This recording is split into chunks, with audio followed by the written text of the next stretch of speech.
Pay up, sweetheart, or I tell them what you really are. That's how it started, with a lowlife cornering Amelia behind the diner. See, everyone thought she was just a waitress scraping by.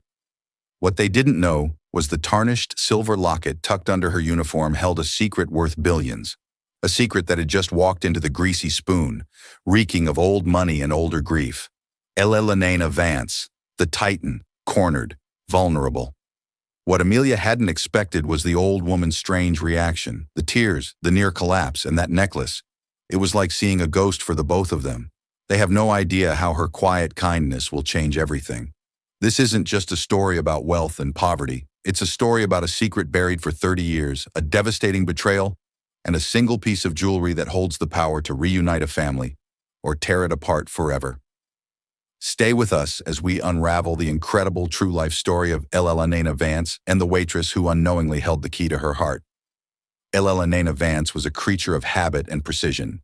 At 82, she ran the Vance Global conglomerate with the same iron will she'd possessed at 42. Her world was one of sterile boardrooms, sanitized private jets, and hushed conversations with men who managed fortunes larger than the GDP of small countries. Yet once a month, she broke her own rules. She would dismiss her driver, take a simple Blacktown car, and visit the Corner Bistro, a quiet, unassuming restaurant in a part of New York City she rarely frequented anymore. It wasn't the food she came for, though it was decent. It was the ghost of a memory. This was where she and her late husband Richard had their first real date. Back then, it was just a struggling diner, and they were just two ambitious kids with a dream cooked up in a garage. Now the garage was a global tech campus, and Richard was 10 years gone. The bistro was a time capsule, and sitting in her usual corner booth, Elena felt the suffocating weight of her e-lift, replaced by the heavier, sharper weight of grief. She traced the rim of her water glass, her mind drifting to Richard's laugh, the way he'd steal fries from her plate.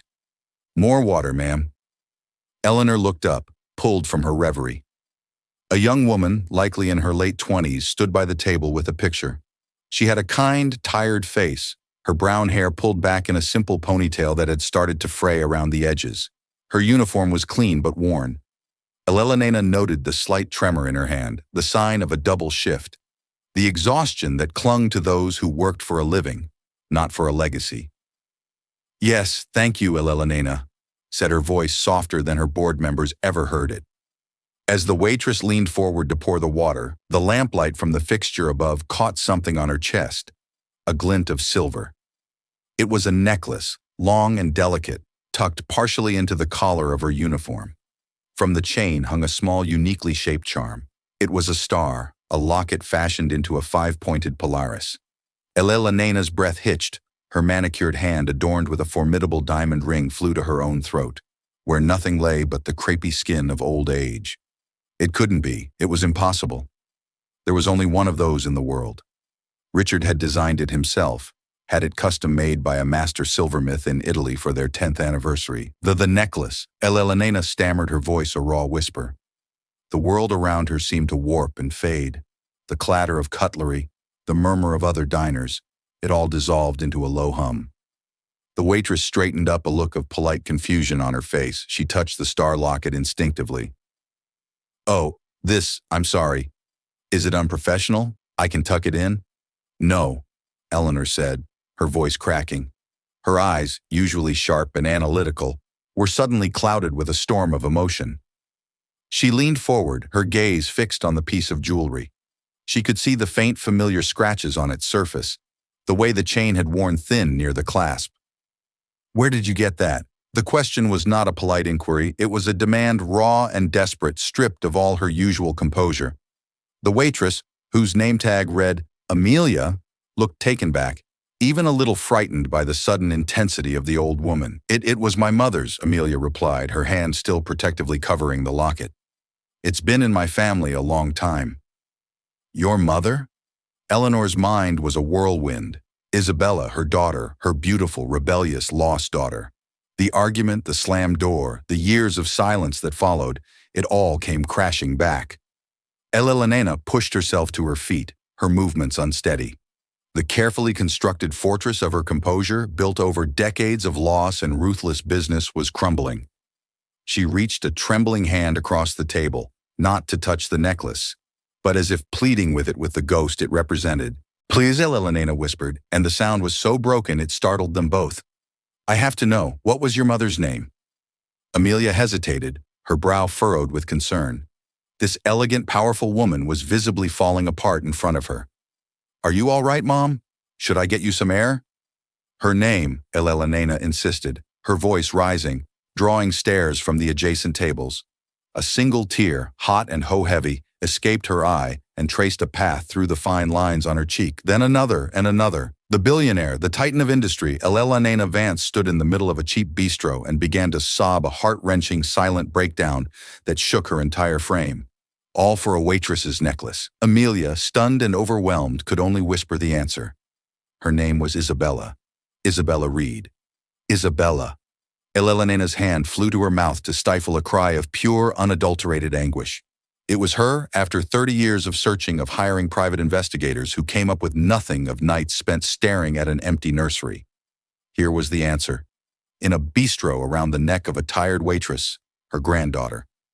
The ride to Elena's estate was a blur of silence and disbelief. Amelia, who had called her friend to cover the rest of her shift, sat awkwardly in the plush leather seat of the Rolls-Royce Phantom, a vehicle more luxurious than any apartment she had ever lived in. Beside her, Eleanor Vance was a study in contained grief, her eyes red-rimmed but dry, now staring out at the city lights as if seeing them for the first time.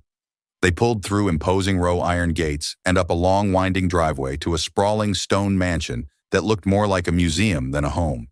A uniformed butler, a man named Charles, who had served the Vance family for 40 years, opened the door. His face a mask of professional concern at the sight of his employer's disheveled state and her unexpected guest. "Mrs. Vance, is everything all right?"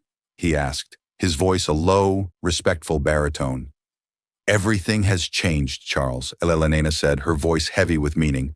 "Please bring tea to the library for 2. The library was a room out of a dream with floor-to-ceiling mahogany shelves, a rolling ladder, and the scent of old paper and leather. A grand fireplace dominated one wall, a portrait of a handsome, smiling man hanging above it. It was Richard. Elena sank into a deep armchair near the hearth. "Please sit." She gestured to Amelia, who chose a stiff-backed chair opposite her, perching on the edge as if ready to flee. "Ma'am, Mrs. Vance, I don't understand what's happening." Amelia began, her voice trembling slightly. Elena took a deep, shuddering breath. "That necklace." She started, her gaze drifting back to the silver star. "My husband Richard, the man in the portrait, he had it made for me. There is only one in the world. It is a locket. Is there anything inside?" Amelia's hand went to the locket. "My mother told me never to open it. She said it would only bring questions I wasn't ready for." She hesitated. Then her fingers found the tiny, almost invisible clasp. With a faint click, the star opened. Inside, on one side, was a tiny, faded photograph of a young laughing couple. It was a much younger Elena and Richard. On the other side, an inscription was engraved in elegant script. Amelia squinted to read the words aloud. "To my Polaris forever, my guide, RV." Her eyes widened as she looked from the picture to the woman in front of her, the connection finally impossibly clicking into place. Tears welled in Elena's eyes again. Polaris, the North Star. He always said I was his guide, the fixed point in his universe. She paused, gathering her strength. 31 years ago, I gave that locket to my only daughter, Isabella. She began to tell the story, her voice low and filled with a pain that time had not dulled. Isabella was her world, a vibrant, artistic, free-spirited girl who was the light of her and Richard's life. But as she grew older, she clashed with the rigid high society world Elena was grooming her for. Then she fell in love. His name was Daniel Reed. Elena recounted, shame coloring her tone. He was a musician, a wonderful, gentle soul, but he had nothing. No money, no prospects, no name. I was afraid for her. I wanted her to have security, the life I had fought so hard to build. I forbade her from seeing him. The memory was sharp, a shard of glass in her heart. The fight had been terrible. Words were said that could never be taken back. "You care more about your money than my happiness," Isabella had screamed. "You don't understand love, only contracts and acquisitions." She was 22, Elena whispered. She packed a bag that night. "I thought she'd be back in a day, a week at most, but she never came back. She just vanished." She looked at Amelia, her eyes pleading for understanding. "We searched for years. We hired the best people. It was as if she had disappeared from the face of the earth. Richard died without ever knowing what happened to his little girl." Amelia listened, her own history being rewritten with every word. Her mother, Isabella Reed, had raised her alone. She had been a loving but melancholic woman who worked as a freelance artist, always struggling to make ends meet. She spoke little of the past, and never of Amelia's father or her own family. She'd always said they had died in an accident. She had passed away from pneumonia 5 years ago, leaving Amelia with little more than a box of old sketches and the silver locket. "My mother," she told me. "My father gave her the locket before he died in a car crash." "Before I was born," Amelia said softly, the lie she had believed her whole life crumbling. She said her parents were gone too. She never wanted to talk about it. "Daniel Reed, did he die in a crash?" Elena asked, her heart pounding. Amelia shook her head slowly. "I don't know. My mother never used his name. I only know it from my birth certificate. She was always so sad. Now I think I understand why she was alone. She cut herself off from you to be with him, and then she lost him too." The two women sat in silence, the chasm of 30 years of secrets and sorrow between them. In the space of an hour, a waitress had discovered her mother was the runaway daughter of a billionaire, and a billionaire had discovered her lost child had lived and died in obscurity, leaving behind a granddaughter she never knew she had. "You have her eyes," Elena said finally, a sad smile touching her lips. "The same fire," she leaned forward. Do you have any children, Amelia?" Amelia's guard, which had been up all evening, finally dropped. A genuine, warm smile transformed her tired face. "Yes, I have a son. His name is Leo. He's 6, a great-grandson." The news was a balm on Elena's wounded soul, a new branch on a family tree she thought had withered. "I want to meet him," Eleanor said, her voice thick with emotion. "Amelia, I want to give you everything, everything that should have been your mother's, everything that is rightfully yours." But before Amelia could even process the offer, the doors to the library swung open. A man in a tailored suit with Elena's sharp features, but none of her warmth, stood in the doorway. Beside him was a woman dripping in diamonds, her expression cold and appraising. It was Julian Vance, Elena's son, and the CEO of Vance Global, and his wife Beatrice.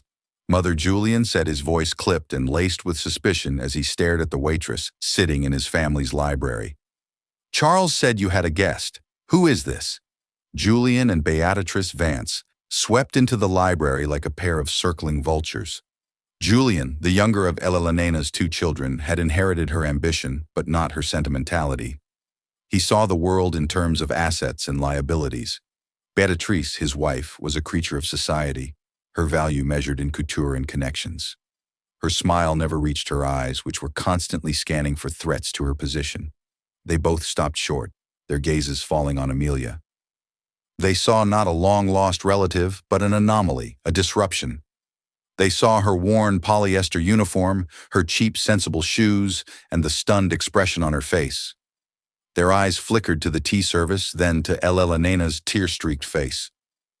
"Mother, what's going on?" Julian demanded, his tone suggesting he was managing a corporate crisis, not a family matter.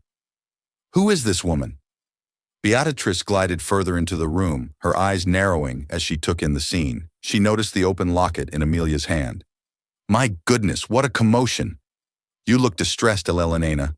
Has this woman upset you?" Her voice was smooth as silk, but laced with venom. Eleanor straightened her back. The formidable matriarch returning, Julian Beatrice.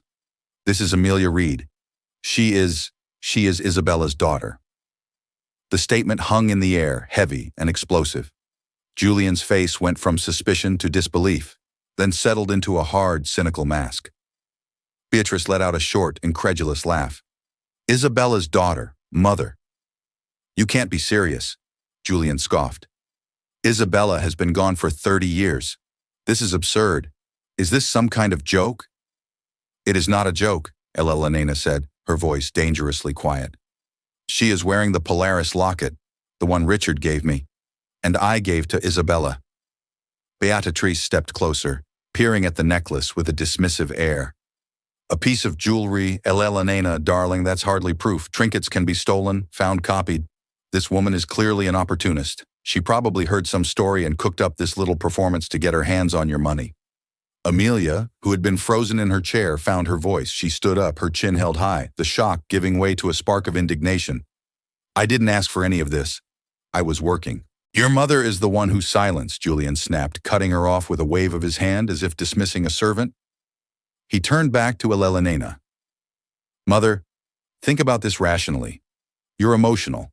A waitress shows up with a sob story and a necklace, and you're ready to rewrite your will. How convenient, how utterly transparent. This isn't about the will, Julian. This is about my grandchild. Elena retorted, her voice rising. This is about my blood. Alleged grandchild, Beatrice corrected smoothly. A claim this extraordinary requires extraordinary proof, not just a sentimental piece of silver and a convenient story. The air in the room was thick with tension. It was no longer a space of potential reunion, but a courtroom where Amelia was the one on trial. She felt her cheeks burn with humiliation. These people were looking at her as if she were dirt on their expensive rug. They weren't seeing a person. They were seeing a threat to their inheritance. I don't want your money, Amelia said, her voice clear and steady despite the pounding in her chest. I didn't even know who any of you were an hour ago. All I know is that my mother is dead, and she was this woman's daughter. She looked at Elena, her expression softening. And I think she was very lonely. The genuine emotion in Amelia's voice only seemed to harden Julian's resolve. He saw it as a weakness to be exploited, a tactic in a larger game. How touching, he said with a sneer. A regular rags to riches fairy tale.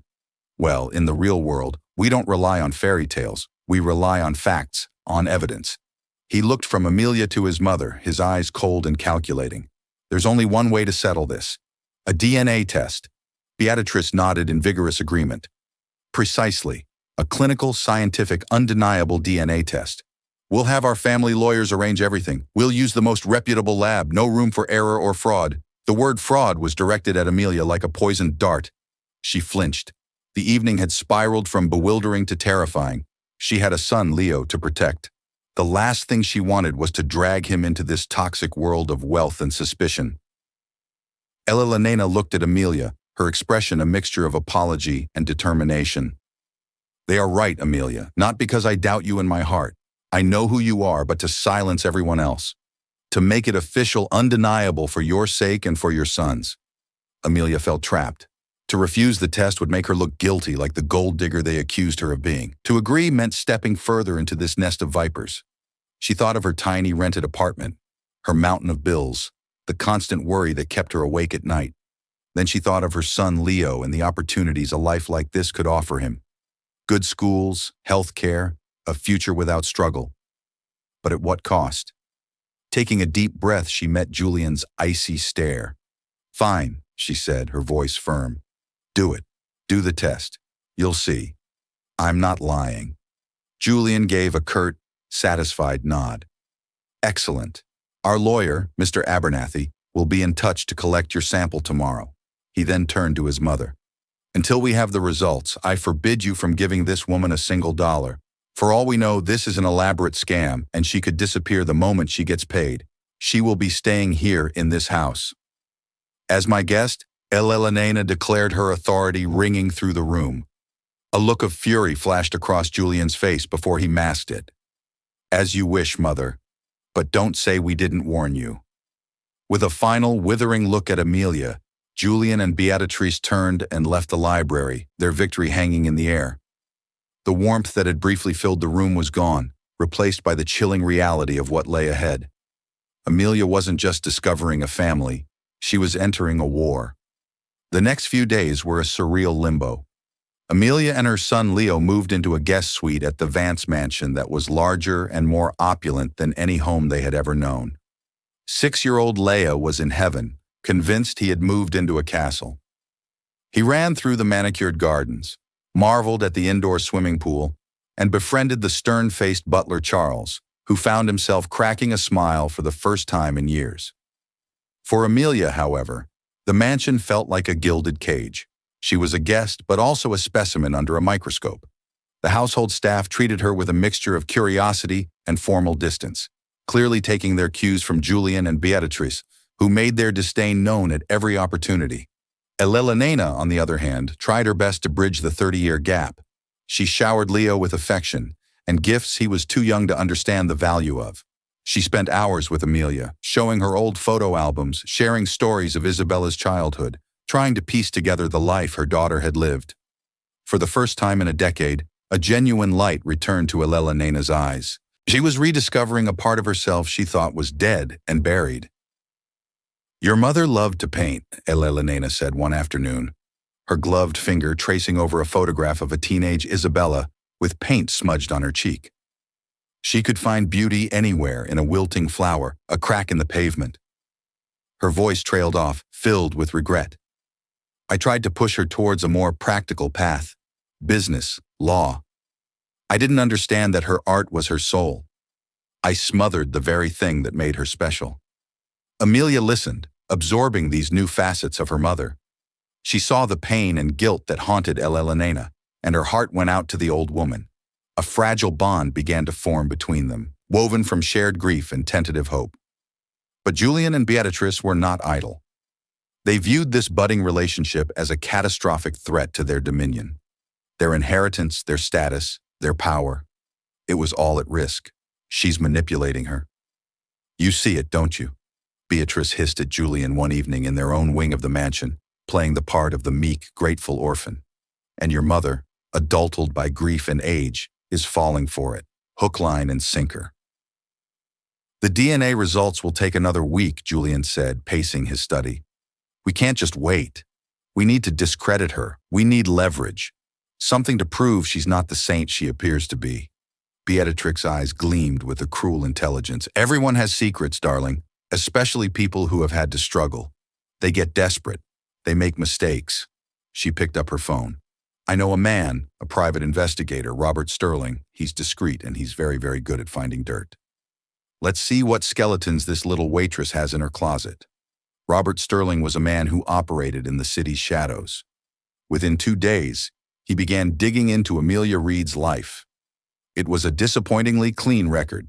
She worked hard, paid her bills sometimes late, and had no criminal history. She was, by all accounts, a decent person.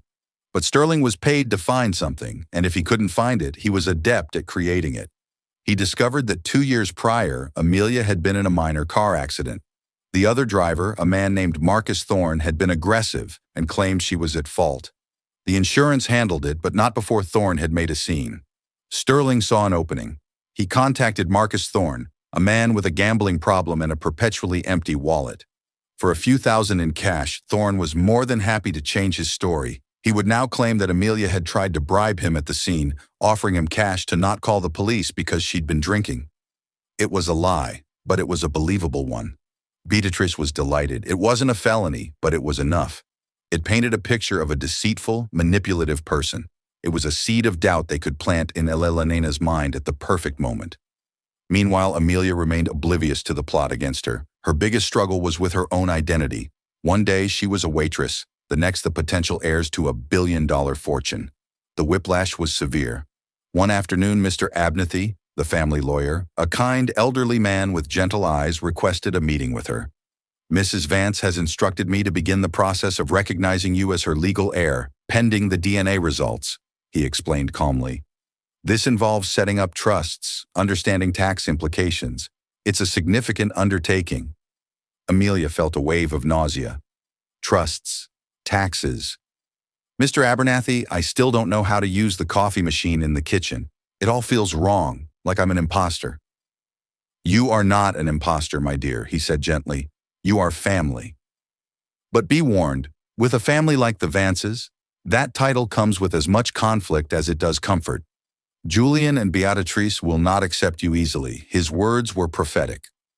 Later that day, Amelia was in the garden watching Leo play when Beatrice approached her. a false, sweet smile plastered on her face. "Enjoying the grounds?" Beatrice asked, her tone dripping with condescension. "You and your son have certainly made yourselves at home." "Leo loves it here," Amelia replied politely, refusing to be baited. "I'm sure he does," Beatrice purred. "Children love shiny things, and you, Amelia, seem to have found the shiniest toy of all." She leaned closer, her voice dropping to a conspiratorial whisper. "A word of advice. Take a settlement. Elena will give you a few million to disappear. It would be enough to set you and your boy up for life. Take the money and run, because if you stay, if you try to take what belongs to my husband, I will make your life a living hell. I will dig up every mistake you've ever made and broadcast it to the world. You won't just lose the inheritance, you'll lose your dignity too." The threat was undisguised, a declaration of war. Amelia stared at her, horrified but resolute. "This isn't about the money for me, it's about my grandmother." Beatrice laughed a sharp, ugly sound. "Oh, you poor naive girl. You have no idea what you're up against." She turned and walked away, leaving Amelia standing in the beautiful sunlit garden, a cold dread seeping into her heart. The wait for the DNA results was now a ticking time bomb. The day the DNA results were due to arrive, the atmosphere in the Vance mansion was electric with tension. It felt less like a family home and more like the headquarters of two opposing armies waiting for a critical dispatch from the front line. Eleanor had requested everyone gather in the library, the same room where the drama had begun. She sat in her large armchair by the fireplace, Amelia and a quiet, nervous Leo on a sofa nearby. Julian and Beatrice took seats on the opposite side of the room, their posture rigid, their faces grim. Mr. Abernathy arrived precisely at 3:00 p.m. He was a man accustomed to high-stakes situations, but even he seemed to feel the oppressive weight in the room.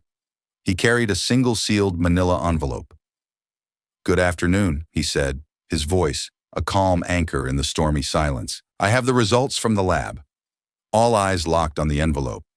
It contained more than just a scientific finding. It held the future of the Vance dynasty. Julian leaned forward, his knuckles white as he gripped the arms of his chair. Beatrix's painted smile was tight, her eyes like chips of ice. Amelia held Leo's small hand, her own palm sweating. Mr. Abernathy carefully broke the seal and pulled out a single sheet of paper. He scanned it, his expression unreadable. After a moment that stretched for an eternity, he looked up, his gaze settling on Elena. The analysis compared the DNA sample provided by Ms. Amelia Reed with a sample from yourself, Elena, he announced formally. "The results are conclusive." He paused for dramatic effect. "The probability of grand maternity is 99.9999%. Amelia Reed is without any scientific doubt the daughter of the late Isabella Vance Reed and your granddaughter." A collective gasp went through the room. Elena closed her eyes and a single tear of pure relief rolled down her cheek. She reached a hand out to Amelia, her smile radiant. "I knew it," she whispered. "I knew it in my soul." Amelia felt a wave of vindication wash over her. She squeezed Leo's hand and smiled back at her grandmother, a genuine, happy smile. It was real. It was all real. Julian slumped back in his chair as if he'd been punched, a look of pure fury on his face. This was his worst-case scenario, but Beatrice was not defeated. She was prepared. This was the moment she had been waiting for. "Well," Beatrice said, her voice cutting through the emotional moment like a shard of glass, "that's settled." Then she stood up, a folder in her hand that Amelia hadn't noticed before. "While we were all waiting for this oh-so-touching reunion to be confirmed, Julian and I thought it prudent to do our own due diligence to understand exactly who we are welcoming into this family." Eleanor's smile faded. "Beatrice, what is the meaning of this? This is a moment for celebration." "Is it?" Beatrice replied, her voice saccharine. "Or is it a moment to face the truth? You see, Elena, you may have found your blood, but you have no idea who this woman really is." She opened the folder. "We hired a private investigator, Robert Sterling. Very thorough." She pulled out a document and began to read. "Let's see. Amelia Reed, a string of low-paying jobs, constantly behind on rent. But this is the interesting part. 2 years ago, on May 14th, A traffic accident on a Brooklyn street. The other driver, a Mr. Marcus Thorne. Amelia's blood ran cold. She remembered the incident, the belligerent man who had yelled at her. According to Mr. Thorne's sworn affidavit, Beatrice continued, her eyes gleaming with triumph. Ms. Reed was erratic and smelled of alcohol. When he threatened to call the police, she offered him $500 in cash to forget the whole thing, an attempt to bribe a man to cover up a DUI. How resourceful. The accusation was a bombshell. It was a complete and utter lie, but it was presented with such authority, a sworn affidavit, that it sounded damning. "That's not true," Amelia cried out, jumping to her feet.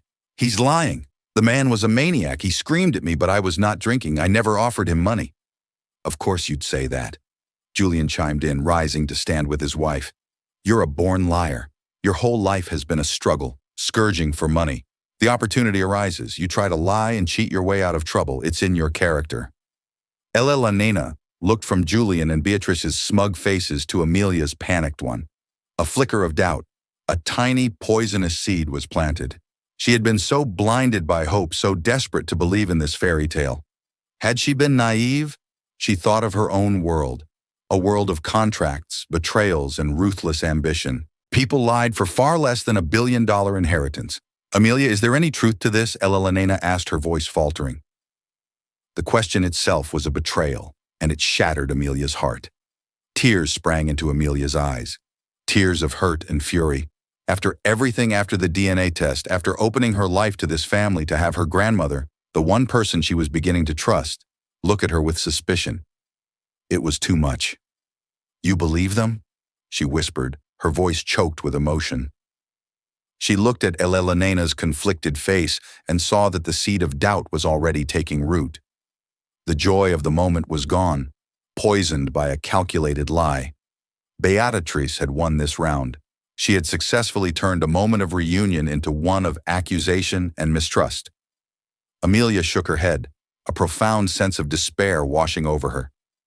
"I can't do this," she said, her voice barely audible. She took Leo's hand, pulling him close. "I don't want your money. I don't want any of this."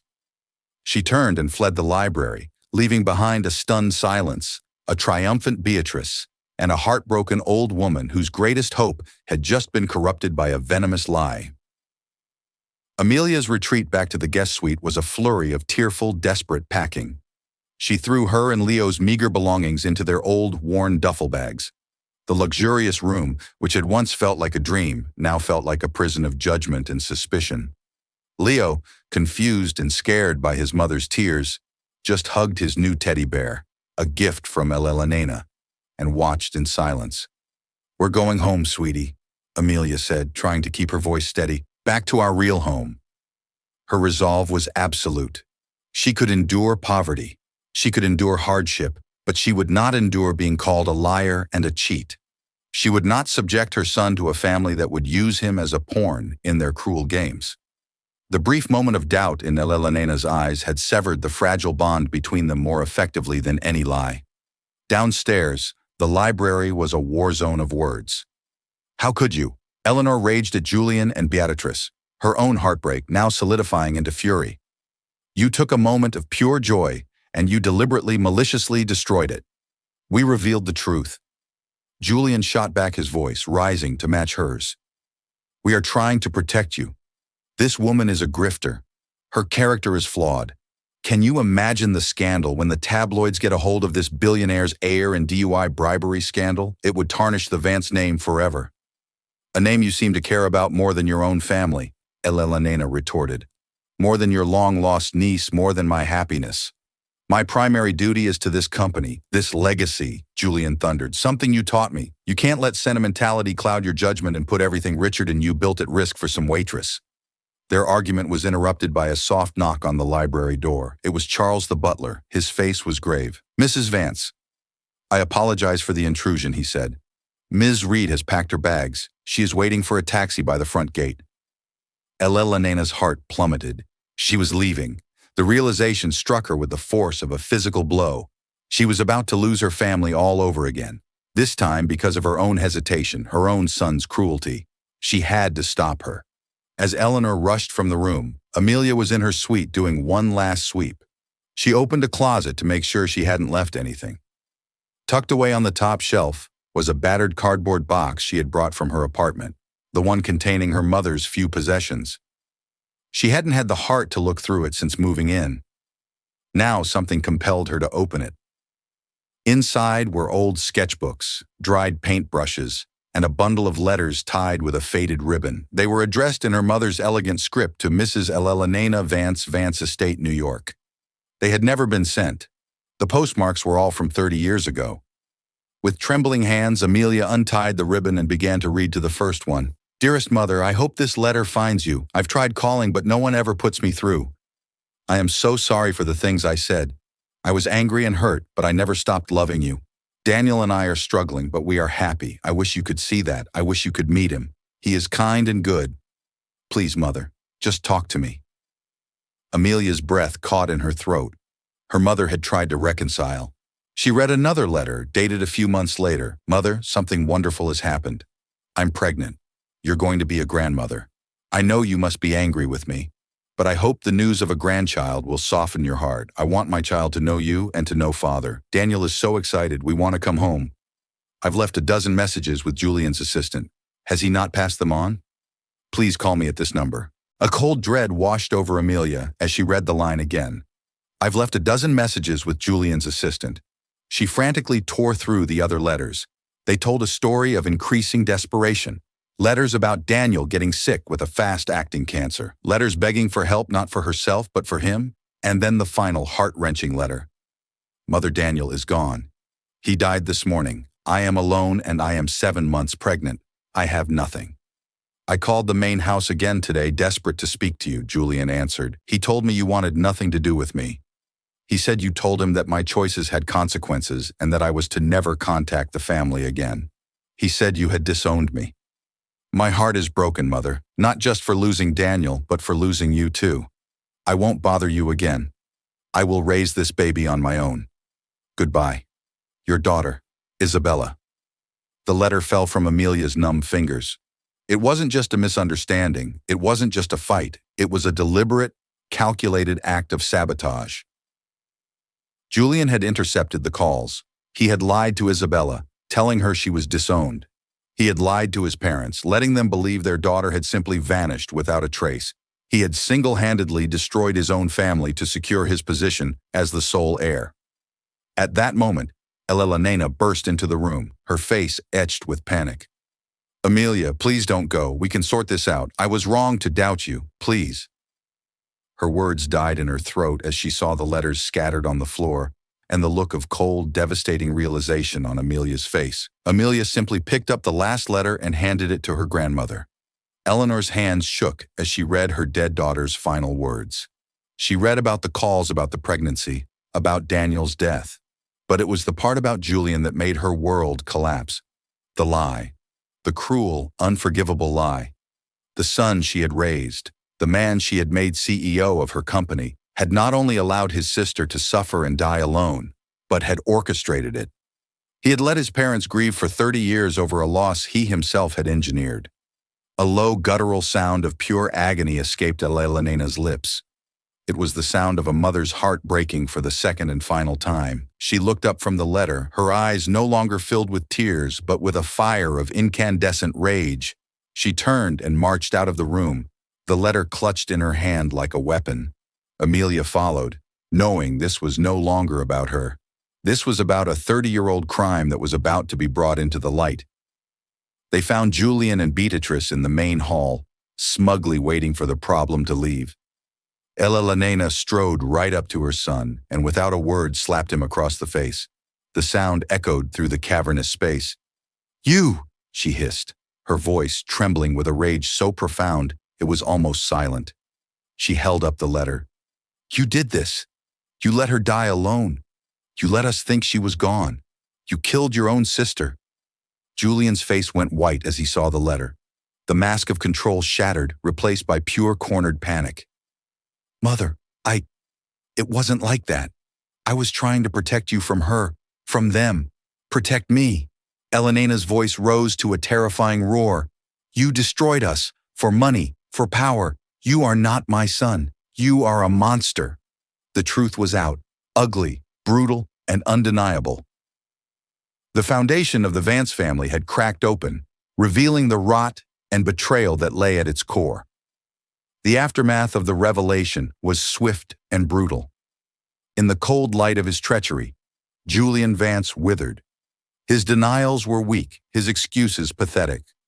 Beatrice, seeing her entire world of wealth and status evaporating before her eyes, tried to distance herself, claiming she knew nothing of Julian's decades-old secret. But Elena was finished with them both.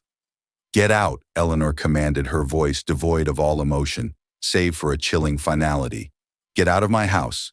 Mr. Abernathy will contact you tomorrow regarding your severance from the company and your disinheritance. You will receive nothing. You are no longer a part of this family." Julian and Beatrice stood there stripped of their power, their future annihilated by a bundle of old letters. They left the mansion that day with nothing but their expensive clothes and the public disgrace that was sure to follow.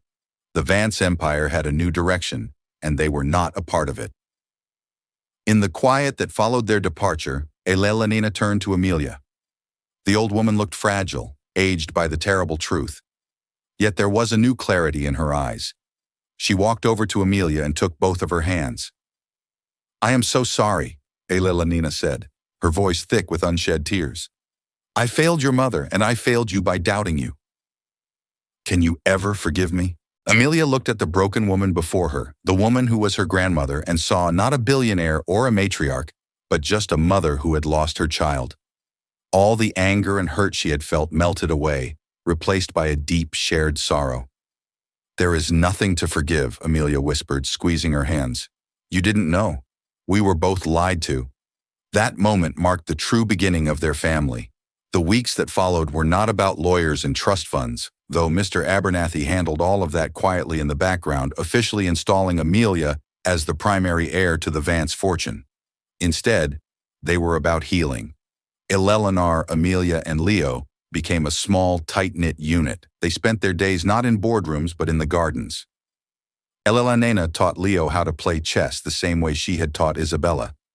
Amelia, discovering her mother's old art supplies, started sketching again, a talent she never knew she had. She drew pictures of Leo chasing butterflies of Charles the butler, secretly smiling of Elena asleep in her armchair. A look of peace finally on her face. One evening, Elena found Amelia sitting by the fireplace, the Polaris locket in her hands. "Your mother was supposed to give that back to me on her wedding day," Elena said softly. "It was a tradition I wanted to start. The matriarch passes it to her daughter, who passes it to hers. It's a symbol of our guiding star, the love that leads us home." She gently took the locket from Amelia's hand. "It was mine. Then it was Isabella's. Now, Amelia, it is yours." She carefully fastened the silver chain around Amelia's neck. "Wear it not as a memory of what we lost, but as a promise of what we have found." Amelia touched the star, its cool metal, a comfort against her skin. It was no longer just a piece of jewelry. It was her history, her future, her connection to a line of strong women she was now proud to be a part of. The mansion, once a cold and intimidating palace, slowly became a home filled with laughter. Leo's shrieks of joy echoing in the halls, Amelia's quiet chuckles, and Elena's warm, contented sighs. The ghosts of the past had not vanished, but they no longer haunted the rooms. Instead, they were cherished memories integrated into the fabric of a new, stronger family. Elena Vance, the billionaire who had everything, had finally found the one thing she truly needed, the unconditional love of her family. And Amelia Reed, the waitress who had nothing, discovered that her greatest inheritance wasn't the money, but the grandmother who had been waiting for her all along, guided home by the light of a silver star. In the end, this wasn't a story about a lost fortune being found, but about a lost family being reunited. It's a powerful reminder that the most valuable treasures we possess are not kept in vaults, but in our hearts. The story of Eleanor, Amelia, and Leo teaches us about the devastating power of secrets, the corrosive nature of greed, and the incredible healing power of forgiveness and second chances. It proves that it's never too late to right a wrong, and that the bonds of family, though they may be stretched and tested, can ultimately endure even the deepest betrayals. If this story touched your heart, please let us know in the comments below. What would you have done in Eleanor's position? Have you ever witnessed a moment that changed someone's life forever? We'd love to hear your thoughts, and if you want more incredible true life stories that will inspire and move you, please hit that like button, share this video with someone who needs to hear it, and don't forget to subscribe to our channel and turn on notifications. Thank you for watching.